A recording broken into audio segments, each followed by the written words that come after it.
Welcome back to the second episode of our series on Stanley Kubrick. Today we'll discuss the remainder of Kubrick's filmography, diving into each and every one of his films, and elaborating on the impact they had on the world of cinema. Without further ado, ladies and gentlemen, join us in the Filmmaker Archives.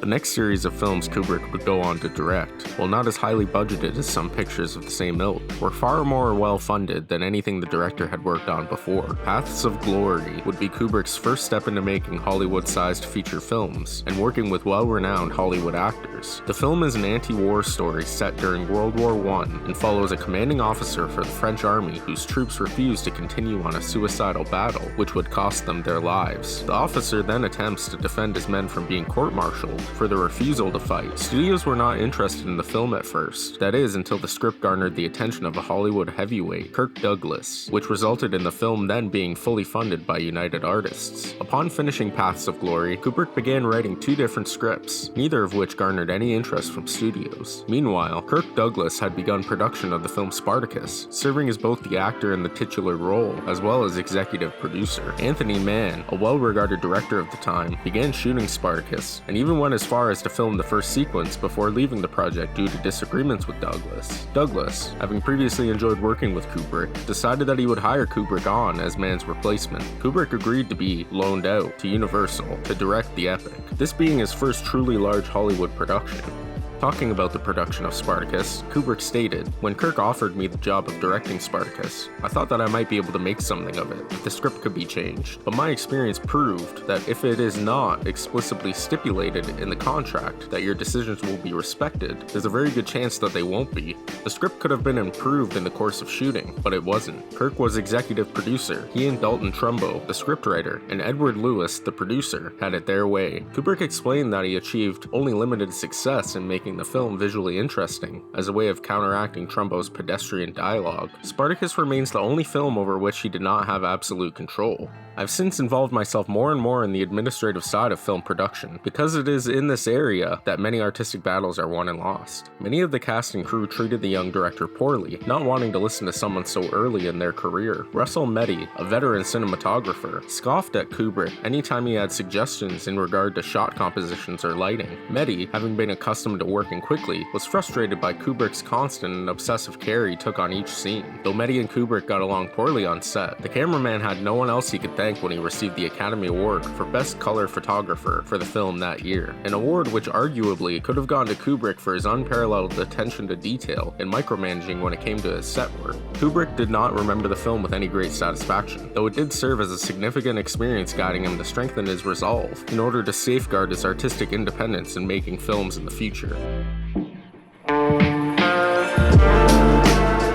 Not wanting to compromise his artistic vision once more, Kubrick acquired the rights to Vladimir Nabokov's controversial novel, Lolita. With numerous references to cinema, Lolita was begging to be translated to the screen. Because of this, Kubrick enlisted the book's original author, Nabokov, to work on the first draft of the screenplay. The only issue with that being that Nabokov came back to Kubrick with a 400-page screenplay, something which, if filmed, would have a runtime of several hours. Kubrick decided to lock himself and usual collaborator James B. Harris in an office for a month, drastically revising the screenplay and transforming it into a filmable length, while still retaining the most important story beats.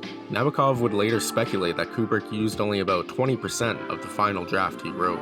Kubrick and Harris were aware of the controversial nature of the story they were trying to bring to life, and knew there would be issues when it came to adapting the material of the novel, especially in regard to passing the censors. The two determined that since they would have to tone down the sexual nature of the narrative, they would then emphasize the dark humor presented throughout the novel. When Nabokov finally saw Lolita at a private screening, he found that it was a first-rate film, admitting Kubrick's additions were by and large appropriate and delightful. Much of the black comedy was portrayed so well due to mostly in part to the incredible performance of Peter Sellers as the character Claire Quilty. Kubrick would again employ Sellers to bring to life multiple characters in his next feature, Dr. Strangelove.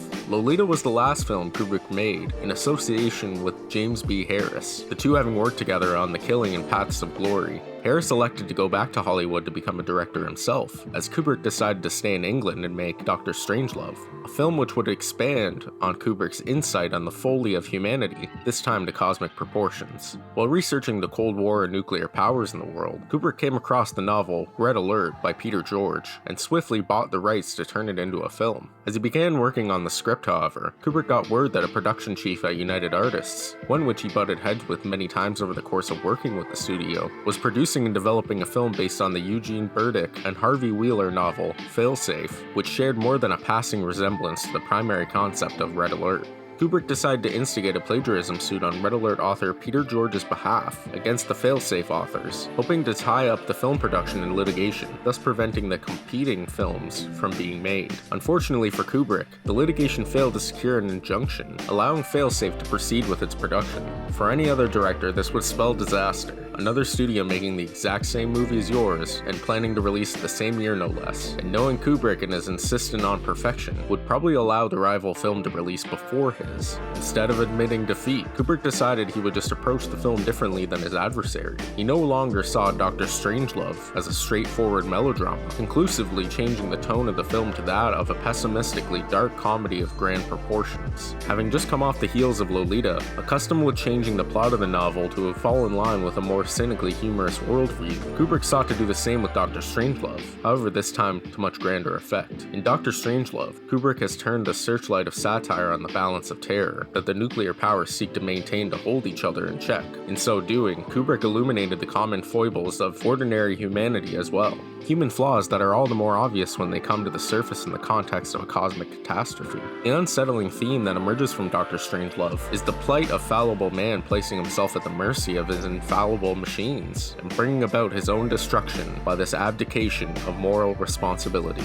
Kubrick's next film, 2001: A Space Odyssey, would take his now signature cynicism for humanity and mix it with self-contained grandiose spectacle only he could pull off. The film itself is separated into 4 chapters: The Dawn of Man, The Satellite 4 million years later, Jupiter Mission 18 months later, and finally, Jupiter and Beyond the Infinite. Each segment, while chronicling the advancement of humankind, presents the fallibility and weakness of humanity, common thread between Kubrick narratives. The film was based on Arthur C. Clarke's short story, The Sentinel, which both him and Kubrick ultimately expanded upon, not only expanding the story for the film, but also working together to expand on what would be the basis for the novel, 2001: A Space Odyssey, that Clarke would later release. Later on, after the film's premiere, the novel was published and instantly became a bestseller. Though the film is oft-quoted as being revolutionary for its use of production design, camera work, as well as many other aspects of its design overall, the largest and most seldom mentioned aspect in which the film revolutionized cinema is its usage of pre-composed classical works for its musical score. While editing the film, Kubrick implemented temp tracks, common practice in which the editor uses pre-composed music to try and fit scenes in order to convey the emotional tone the film is going for.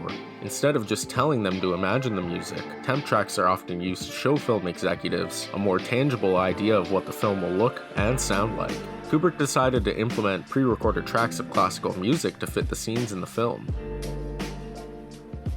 Temp tracks are usually temporary, as the name suggests. However, Kubrick fell so enamored with the sound of them that he insisted Alex North, the composer for the film, simply recompose them instead of developing his own musical soundtrack. Though North began developing the score with the director's notes in mind, Kubrick fell more and more in love with the temp tracks he used, scrapping North's work, opting instead to mix around pre-composed classical musical tracks. This was an unprecedented move and would go on to establish a more commonality among the use of pre-made music for film. Though Kubrick discarded North's work, something obviously considered impolite and disrespectful, he no doubt developed a new method of composing music for film.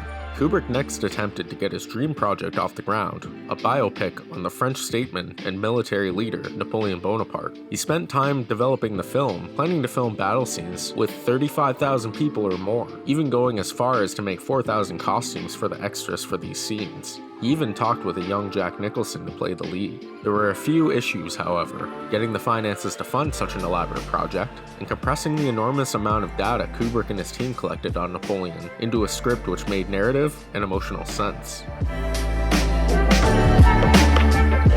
Thank thank you again for joining me today.